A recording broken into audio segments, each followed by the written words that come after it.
બધા મિત્રો મજામાં, હું પણ મજામાં છું. અને આપણે જતા હતા વાડીએ અને પગી જે આપણે વાડીએ અને જો આપણે આવી છે ગયા વાડીનો નજારો અલગ હોય.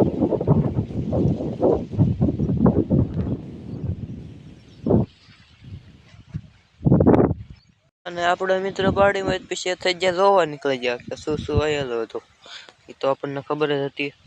અને આપણને મળી ગયો શીપડાનો વેલો અને આપણે ગોતવા માંડ્યા શીપડા.